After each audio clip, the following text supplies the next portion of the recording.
బాగి చనిపోయిన బిడ్డ దేహంలోకి ఆరు ప్రవేశించి పునర్జన్మ ఎత్తుతోంది. బాగి బిడ్డని తీసుకొని అమర్ వాళ్ళందరూ కూడా ఇంటికి వస్తారు. బాగి అమర్ అయితే బిడ్డను చూసుకొని చాలా చాలా మురిసిపోతూ ఉంటారు. ఆరుయే మళ్ళీ పుట్టిందని చాలా చాలా సంతోషపడుతూ ఉంటే రామూర్తి ఆనందానికి అవధులు లేకుండా అయిపోతాయి. ఇక ఇంట్లో అడుగు పెడుతూ ఉంటే మంగళ హారతి ఇవ్వటానికి రెడీగా గుమ్మం దగ్గర నిల్చొని ఉంటుంది.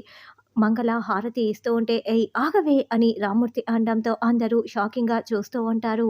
దిష్టి తీయాల్సింది నువ్వు కాదు. ఇక్కడ దిష్టి తీసే అర్హత ఒక్కరికి మాత్రమే ఉంది అని రామూర్తి అంటే, ఎవరికి మావయ్య అని అమర్ షాకింగ్‌గా ప్రశ్నిస్తూ ఉంటాడు. మనోహరికి మాత్రమే ఉంది అని రామూర్తి చెప్పటంతో అమర్, బాగి, మంగళ షాకింగ్‌గా చూస్తూ ఉంటే మనోహరి కోపంతో చూస్తూ ఉంటుంది. మళ్ళీ పుట్టిన నీ స్నేహితురాలు అరుంధతికి దిష్టి తీసి హారతిచ్చి ఇంట్లోకి స్వాగతం పలుకు. ఏంటమ్మా అలా చూస్తున్నావు, కానివ్వు అని రామూర్తి గద్దిస్తూ ఉంటాడు. చేసేదేమీ లేక మనోహరి హారతి వెలిగించి దిష్టి తీస్తూ ఉంటే బాగి నవ్వుతూ మనోహరి వైపు చూస్తూ ఉంటుంది. అలా దిష్టి తీసిన తర్వాత దిష్టి చుక్కని ముందుగా మనోహరి బాగి నుదుటిపై పెడుతుంది. ఆ తర్వాత బిడ్డకి పెడుతూ బిడ్డని టచ్ చేస్తుంది.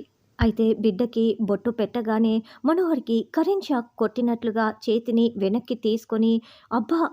అరుస్తూ విలవిల్లాడిపోతూ ఉంటుంది. మనోహరి అలా ప్రవర్తిస్తూ అబ్బా! అబ్బా! అంటూ ఉండటంతో బాగి, అమర్ అందరూ కూడా షాకింగ్‌గా చూస్తూ ఉంటారు.